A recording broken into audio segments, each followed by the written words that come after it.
जो अभी थोड़े दिन पहले आलम इस्लाम में समझता हूँ कि उनके दिलों को इन्होंने और ज़्यादा उबारा. واقعا قلب ما با غزه می تپد، قلب تمامی جهان اسلام با غزه می تپد و کاری که جناب علی فرمودید، کاری که جمهوری اسلامی ایران فرموده، این کاری بود که واقعا دل ما رو شاد کرده و خنک کرده، واقعا ما رو شاد کرده. पाकिस्तान के दरमियान जो मुआहदात हैं इंशाअल्लाह ये एक नई जेद नए रास्ते इंशाअल्लाह पैदा करेंगे जो पाक ईरान के दरमियान. दुआए बंदे این است که انشالله بین ایران و پاکستان اون قراردادهایی که داره بسته میشه انشالله به تحقق خواهد یافت، انشالله خواهد رسید. خیلی متشکرم. ما به شما افتخار داریم که یک ملتی مثل شما داریم. ما هم به ملتمون افتخار میکنیم، هم به رزمندگانمون افتخار میکنیم، هم به امت اسلامی که امروز به حمدالله جلوه های زیباش در بین مردم پاکستان، مردم با بصیرت پاکستان که حمایت جدی خودشون رو همواره از مظلومان از فلسطین، از غزه اعلام کردن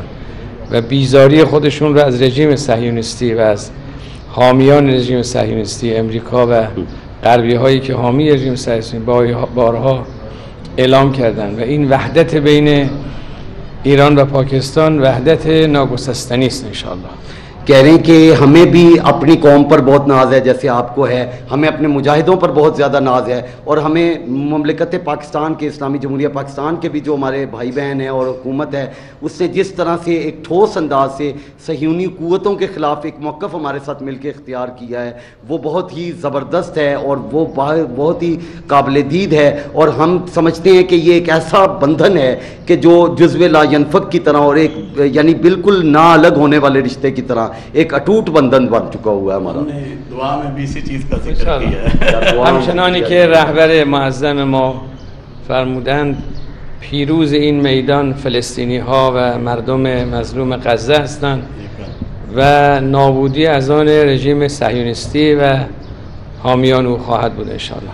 कह रहे हैं कि हमारे supreme leader of Islamic Republic of Iran भी यही बात कहते हैं कि इस जंग के अंदर इंशाल्लाह गज़ा वाले फ़लस्तीन वाले जीतने वालों में से होंगे, विनर्स होंगे और जो नाबूदी है और जो तबाही है वो सहीयूनियों की होगी और इसराइलियों की होगी. और हमारे वज़ीर आज़म ने जो कहा है कि ये आपका दूसरा घर है पाकिस्तान. नखस्त वज़ीर ما فرمودند که این خانه دوم شماست، این خانه دوم شماست. همینطور ما در پاکستان در لاهور احساس به هیچ عنوان بیگانگی نمی کنیم و احساس میکنیم در بین مردمی هستیم که این مردم از جهت اعتقادی و دینی و روحیه انقلابی در کنار مردم ایران هستند و ما هم در بین این مردم احساس خودمانی بودن میکنیم کاملا.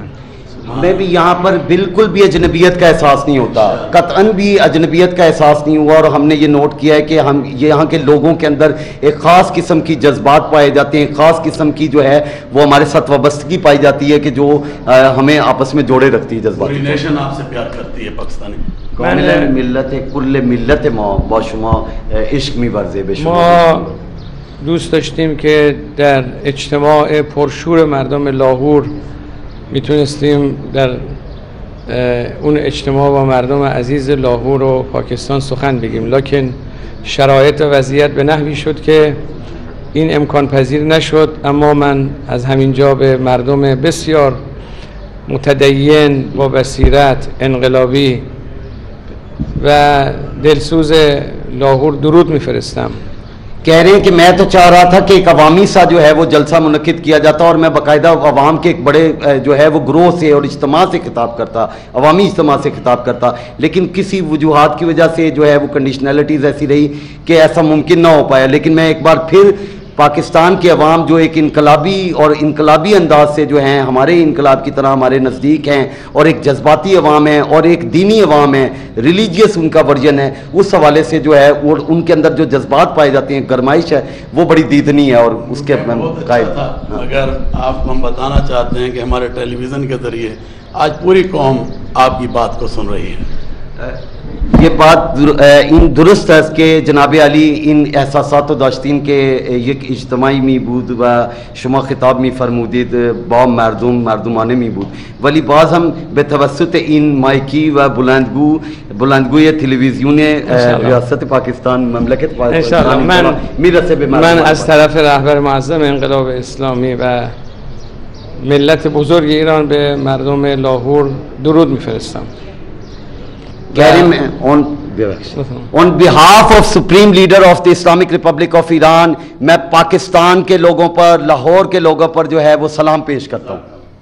روحیه دین مداری، روحیه انقلابی، روحیه دشمن شناسی و دشمن ستیزی مردم لاهور و پاکستان ستودنی است.